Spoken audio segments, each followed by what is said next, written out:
to get my early morning sunlight and sunrise because that is the air to breathe in. Yeah. I should bring my light a little closer. That is the air to breathe in. So as I said, guys, the early morning, the early morning is the best. The early morning is the best time to do your meditation. Yes, you have the sunset as well, but sunrise because you want to heal, you want to be mended, you want to, it's like a rebirth. The rising of the sun, bringing up a new day is like reborning the new day. So, sweetie pies, it is just marvelous being out here so early, watching the birds around me, whistling and singing. And yes, I am breathing. Inhale, exhale. Inhale, exhale. Inhale, exhale. Oh, wonderful. It is just wonderful. Even Rasta Colin passing me yesterday, that's my neighbor.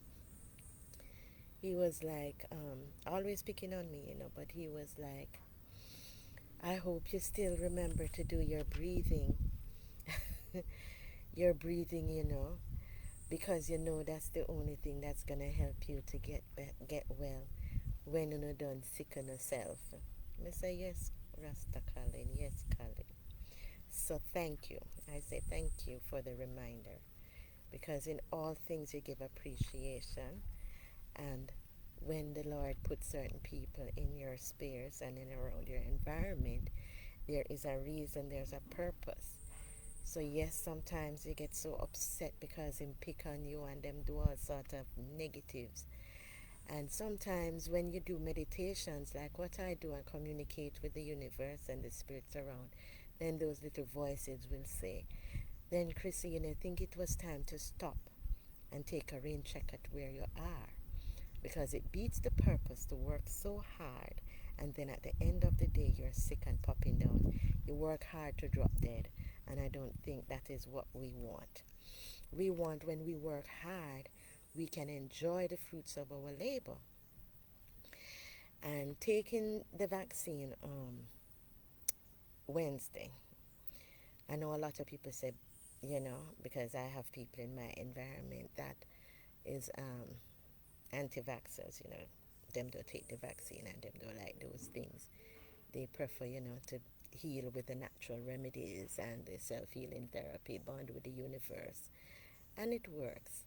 But sometimes when you have to be going faster and faster in life, mixing with, the fast-paced movers and trying to, do what you're expected to do because you're actually born into that kind of setup, it can be challenging. And in order to take on a challenge that faces you that can be hard, then you have to equip yourself with the necessary tool that they use to the others use to keep going at the pace that they go. So, sweetheart, that was the choice of the vaccine. How do I equip myself and arm myself up so that when I go out there to interact with the crowd and the people with the virus that you don't know about to let off on you, how do you armor yourself if you're not in a surrounding of the slower pace where you can self-heal and use your bush medicines and just use your natural remedies? Yeah? I mean, going out there, up to the air is polluted because you have these big trucks driving and the fuels and in the air and stuff, and everything is just so polluting. Yes, your body's gonna break down, you're gonna get inhale bad air, and those carbons and stuff that need to come out of the environment. You have to use either some fake oxygenators. I have them, yes. So if you want any oxygenator, you can contact me. I have them, but sometimes you have to use oxygenators, or it's such nice breeze blowing, or you inhale this fresh air, go in your little bamboo and your palm tree little environments, because I have those as well, and those are the things I thrive on when I want to self-heal. I have up my incense, yes, my self-healing incense. All these are good for your vision. You see all my crystal, it's there, yeah, and it helps to open up your insight and keep the focus on what you need to do when you're trying to self-heal and take care of yourself, to strong up and to cope with the heavy work and the everyday stresses of life. Yes, sweethearts, and in my meditation I have my water, I'm gonna have my little fruits. Yes, because I'm not ready to eat my fruits yet, because I like to do my meditation before I eat, and it helps me to keep focus and to gain a clear vision and view of where I'm going and the purposes, and if I'm going wrong anywhere, how to correct it, and how to communicate with my my God, Jah Rastafari always live it every time. As I say, there is a reason for every season, and when a person comes into your life, if you are a praying person and God sends a certain person into your life, find out what it is, what purpose is it that they serve, and appreciate and give thanks and say, bless up, I praise you, my Heavenly Father. You have sent certain persons into my life for a blessing, because as God says, He's not going to come to you in the form you expect Him to come to. He's going to come to you in the form that He wants to come to you, to help you to serve that purpose of which He brings you here to serve. So we have to, sometimes be grateful in all things. So, sweetheart, our reading for today, I have my Bible. Yes, I always read in my Bible, my Holy Bible and my scriptures. So, as I always said, if you have a chapter for me to share with you, you can ask me to share. But we're focusing on self-healing, because health is wealth, yeah? And if we say we want money, and it's money run things and money all the time, but we have to have good health to can do the work to get the money. And since my hand is poorly and very numb and tender, I can't work it out too much. But I will read you the psalm this morning. A prayer for healing, Psalm 6. O Lord, rebuke me not in thine anger, neither chasten me in thy hot displeasure. For mercy upon me, O Lord, for I am weak, O Lord. Heal me, for my bones are vexed. My soul is also sore vexed. But thou, O Lord, how long?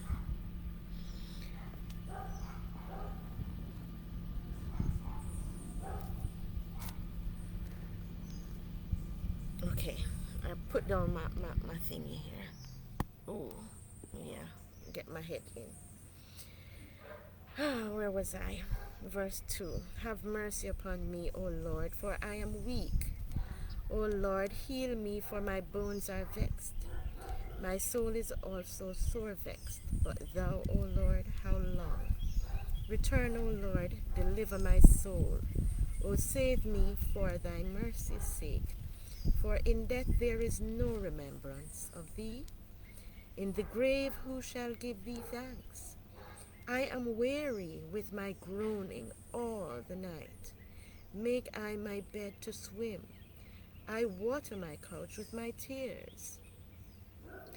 Mine eye is consumed because of grief. It waxeth old because of all mine enemies. Depart from me, all ye workers of iniquity, For the Lord hath heard the voice of my weeping. The Lord hath heard my supplication. The Lord will receive my prayer. Let all my enemies be ashamed and sore vexed. Let them return and be ashamed suddenly. Yes, my dear. So, that is Psalm 6 coming to you as we pray for healing. Yes, Lord, we have lived the life, this gift of life that you have given unto us beautifully. And it is such a beautiful day, beautiful morning. What a hearing, amen, you know. Amen to that. Or we always share some water with, that message so that we know that we're grateful for all things and especially the blessings. Yes, because sometimes we have to cry under the pains and the hurts of our environments and the things that's happening. But as we know, people, it is the human beings that cause it to happen. So you can't blame God and say, God, why? It's the human beings that are around you that you surround yourself with. If you pray and ask God to remove those negative forces that causes you to be in so much pain and suffering, because you're aware now and you would like to make things better, then it shall be granted unto you. But if you sit there and embrace the wrongdoers and the wrongdoings and the things that they do to hurt you and to cause you and pretend as if it is not hurtful and as if they are in the right, then that pain and suffering shall forever be there on this land to hurt you. Yes? So in order to make things better, you gotta be real. Yeah? Yesterday was pizza night, Well, pizza is a fast food and it's not healthy food, but it's a quick fix and it will help you to make sure that when the hunger cravings come on, it doesn't hurt you that much. When I went in there, they had no sanitizers. Yeah. And they had the sanitizer machine. So I said to them, what is it? It pours off. It's a model. It's a fake. Just like some of the people in our societies that go around pretending all is well when they're suffering and dying, and because of being proud, they're ashamed to even come to God to ask his help because they don't even believe in God. They don't believe God exists anymore because they have been in so much greed or, on the evil side where Satan is always encouraging them in the wrongdoings, that they become so comfortable in the pretentious life and the fake and the wrongdoings that they have no more faith in God, because some of them believe that if God was there, God would have stopped them from going deeper and deeper into their wrongdoings and their evilness. So therefore their evilness follows them all the days of their life until they die, I suppose. But those who need that saving grace need to find God as soon as possible and realize that God, yes, Jah Rastafari is God too. Yeah, it's a religion and it takes you where you can find God. And I know some churches also even recognize that. Some people, some preachers recognize that, but you have some people who still cannot recognize God in Jah Rastafari. So they are still in the negative because, according to them, Jarastafari looked too scary and it looked too ugly and stuff. But sometimes the Babylon wants them, the bald heads in the church, look scary too. Look on the one that they killed, Dog Paw, last month. Babylon System Church. You man a Rastafari. You my Babylon System youth. You understand? Bald head youth, and what happened? Everybody terrified of him, but that is what God put in the world to serve their purpose with that family and those people.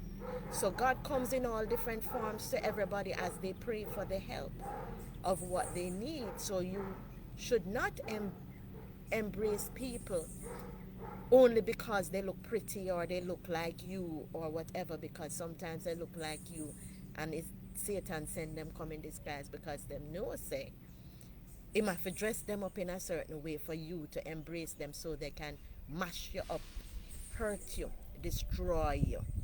So you have to be wise. Pray to God and ask Him for wisdom, knowledge, and understanding. Ask God to give you blessing and discernment. Ask Him to help you to figure it out, how to be wise in this gift of life and make wise choices, because that is what is going to bring you to that successful place to say, my God, you honored me, you rewarded me, you blessed me, and I am so thankful and grateful for it. Yeah? So, peeps, I hope you're having a beautiful morning, and I've been having that wonderful meditation. Yeah, I'm just loving it with that palm trees around me and my bamboo bush and my grass and my greeneries. And you know my mango tree, did you know my mango tree have a name? His name is Mr. Wilkins. Is my dad planted. And from I was little, let me give you a peek at it. Look at him. He's short like me, you know. Short like me. Because when we were little, we used to jump over it. You see? From the root of the ground, that's the ground, you know, he's on. That's the ground, and that is his height. I'm taller than it. I grew taller than him.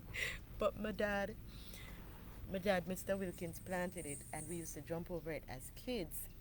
And the funny thing is, the tree shooted off so many branches.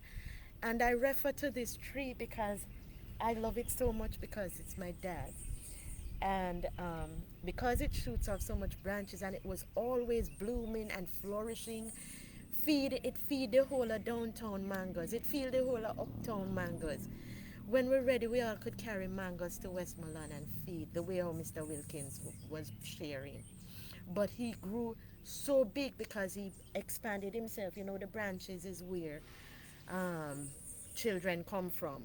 You understand? You have like a root, just like how I was born in Kingston to Mr. Wilkins and my mom, Salabi. So there's a root where I come from, and then as I grow and we branch out, we have kids or we set up business of productivity. We branch out in different areas. So some of the children might go on to America, first world countries, some reach all over the place. Well, it's the same way Mr. Wilkins, the mango tree, did when him shoot out. I mean, him was so big, him shoot out all over my whole garden, and my garden is massive. And the thing is, it was getting into dangerous, dangerous avenues. You understand? Just like how when our children grow and branch out, and sometimes them delve on some dangerous avenues where you don't want them get killed or hurt. So it's for the people now, or the universe, or the mother, or the parents, to or the caregiver to curve it, to bring it back into place so that it don't get hurt. And that is what we did with the mango tree. I had to ask some cousins to help me to trim him up, and help him to grow a little more safely. Because to grow on the wires, it's gonna break down the wires, electrocute, cut off electricity and all those cable lines, phone lines, and everything. It would be bad for our home life set up. So it's the same thing with some people when they branch out and them gone over to America and all, but sometimes them end up into some dangerous zones that can kill them. And this is why the parents, the caregiver who knows about those zones, always the Spirit of God, because we are a praying people, living things, pray, everybody pray. The Spirit of God always incite a person or some human being who have that power to curve things, to intervene and to curve you too as a human being, to keep you safe so that you don't kill yourself or hurt yourself and others. So sometimes you wonder why things happen, and I always, mourn and say, boy, him get a good cut up and him really get a good cut up, but he's growing back nicely, because if you had seen him when he got his cut, we thought he was gonna die, because he got so much cut up. And it's the same thing happened to me when I get so much cut up in my tummy. I should show you my cut one of these days. It's taking its time healing as I pray and ask God to speedily heal me, and ask the universe to watch over me and speedily heal me. Sometimes I even share with the sunrise my cut on my tummy, lifting up my shirt and, carrying on, say, heal me speedily. But as I say, guys, all things comes from we, the human beings, whatever we're into, the situations we're in, it's we cause it for ourselves. Nobody else to blame, because if we did not give permission to certain people to come into your life, they could not hurt you. So therefore, it still boils down to it was you who gave those people that permission to come into your life to mash you up, to make you get that setback, to make you get that when you wonder why you mash up, why you set back, why this not working and that not working. Think about the people you encouraged into your life. Think about the type of people and the things that they do, and you still keep bringing it back and bringing them back. The reason why they do those things to hurt you is because you keep calling on them, because you have no bonding with nobody else who is more genuine, who is more like your mind, to want to grow you and to grow themselves to a successful position where they want to evolve and make things better.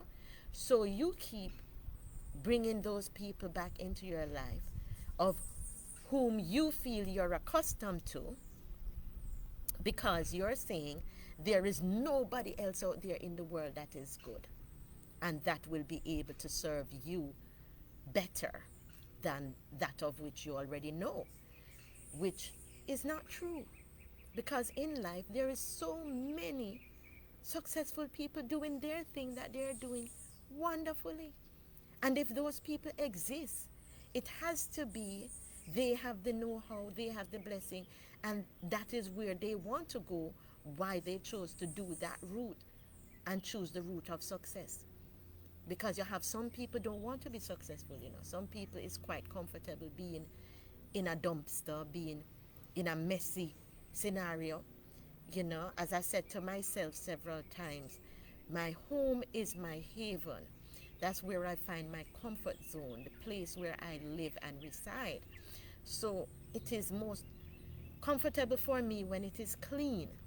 Now, if I was to bring people into my home that litters and mess it up and make ants and roach and rats and all that comes into my circle, it's a form of hurting me. It's a form of hurting me. And if I see people come and encourages that and is acting as if it's no big deal, I am forced to say, well, I need to either remove myself from that environment or remove them from that environment. And if I can't remove them from that environment, then it's best I remove myself from the environment of which I am in sole control of my home here, where I don't have all those kind of things happening. And if I do have those things happening, you know, in my space, I have the power to can Buy the necessity, the tools that will help to eliminate those. So, for instance, I am in the country area in the hills. Sometimes you might have a rat run inside through my door. I am able to set a rat trap that will sticky him to make him goes back out. Yeah? Or other kinds of bugs. You have ants. You have the ants powder that you can set to deter them from coming in. So, and regular interaction into your house helps you to keep those kind of bugs and irritants away from your comfort zone, the areas that you normally feel comfortable in. It takes a little work, but I'm not afraid of work. I'm a workaholic by nature. So, therefore, to keep my area clean, it might cost a little money because you might have to buy these things, and it might cost a little um, money also because you might have to pay somebody to help you to do that for you. And if you don't have the money to pay that person to do it, then it's more than likely you're going to look for somebody who has that similar behavior to you, where they look for the roach and the rats and the things and eliminate them from your space of comfort because they know you are gonna come and you don't like those things, and they're gonna try to make you welcome when you come. If they don't want you to be welcome now, then you're gonna see your house messy in ants and roach and rat and all those things in there when you come in there. A lot of dust, a dust taking up the place. That is to show you, say, we don't welcome you indirectly because they're not going to tell you that. Because one, it's not their house. They're just a so-called friend or a family member that you say. They say they're going to come and help you. And when you come to see the type of help that they put in, they create that disaster around you, which is an indirect way of saying, I don't welcome you. And because you're unable to read signs, you're unable to recognize that that is what the message they're trying to send to you, of which you're not understanding. And it's straightforward. In all things, you don't have to say, because some people are dumb. Some people can't speak. Some people speak silently. And you have to read action in the same way how some people might not say I love you because they're shy and feel it is such a sensitive word to say, to share I love you. It is the same way some people are shy and scared to say I don't want you here, you're not welcome here, because of your behavior, how you're going to act when you hear that. When they're messing up your house and messing up their place, and they're going to say to you, come out and say to you, you are the one that invite them and say, yeah man, you can come to my house, you can stay here with me. And then when you look, you see the mess that they create, and them not give you no money to pay no helper. They don't say, see your money here, Chrissy, may have to run or whatever, so buy some whatever, a rat trap or ants powder, poison or whatever to, get rid of the bugs then because me leave some food out or whatever. Mm-mm. They just leave it and go. And because of that, they're not going to tell you, I don't really want you in the house, I don't want you in the house. They do the action. Action speaks louder than words. So then they just mess up the place and leave and hope you read the signs. And if you can't read the signs, then they keep doing it until you get mashed up. And they mash you up and you're like, oh, how they mash me up? And you don't even realize that it's you to blame because it's you keep inviting them back into your space to do that to you. And you have to know when to put a stop to it, to say, no, you're not welcome, because when you guys come on a picnic, on a grand picnic, on a come, on a drop foods, on a this and a that, on a not cleaning up after, on a not helping me to clean up, on a not giving me no money and say, so some money here, clean up the place after we make the mess because we made this mess. You understand? So because of that, I don't welcome certain people in my space and my home. And if I'm going to welcome them, I would have to have that money put aside if I earned it from elsewhere. I would have to have that money put aside. I would have to have that mindset, because as them say, some people are just naturally nasty. They're born nasty. They're born with a thing about them where they're unable to clean and they're unable to do this. So if you're going to have to welcome people like that, even for a meeting, to talk to them, for a party, for entertainment purposes or whatever, I would put aside a certain money together for myself. So when I go into my area of comfort zone and I invite you in and you make that mess for that moment, I am able, and then you leave, I am able, with the money that I have saved from maybe elsewhere, since I didn't get it from you, um, I would able to say, let me call in a helper and pay them to help me to clean up back my space. I would buy the the necessary soaps and cleaning agents that will help me to, and help the helper to clean up back our space when you're gone.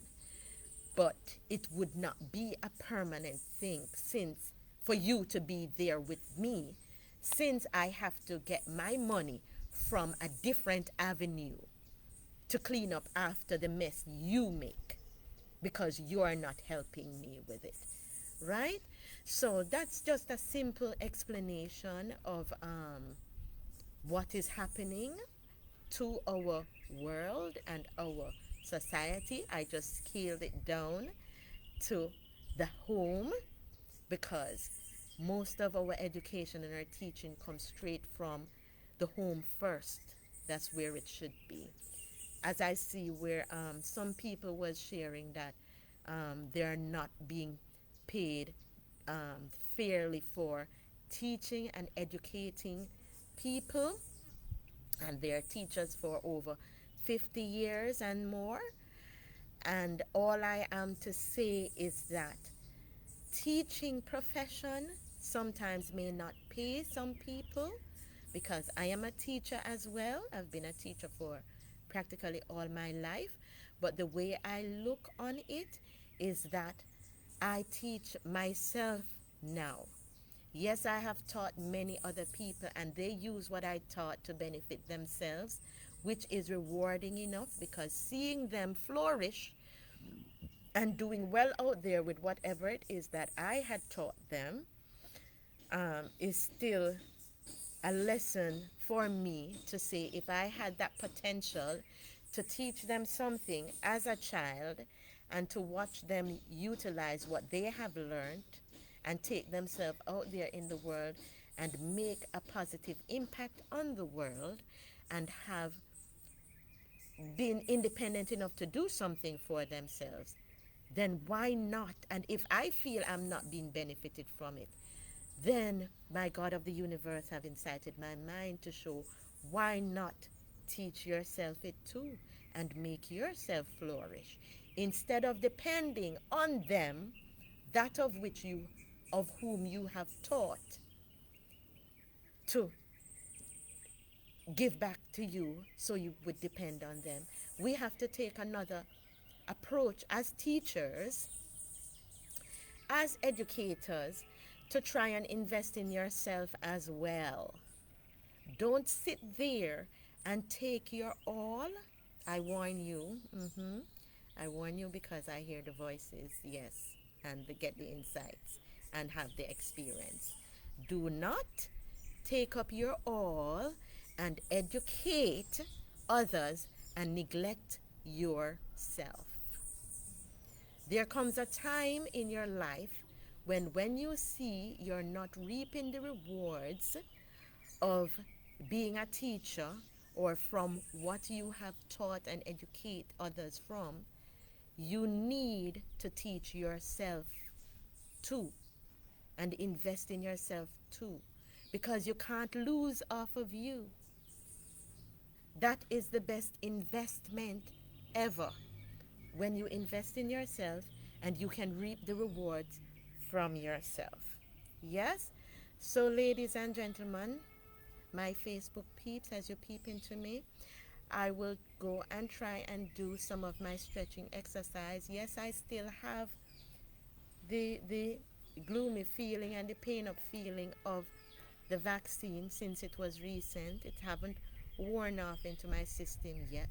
So I'm still a bit groggy and whatever, whatever. But I am here with you. Let's put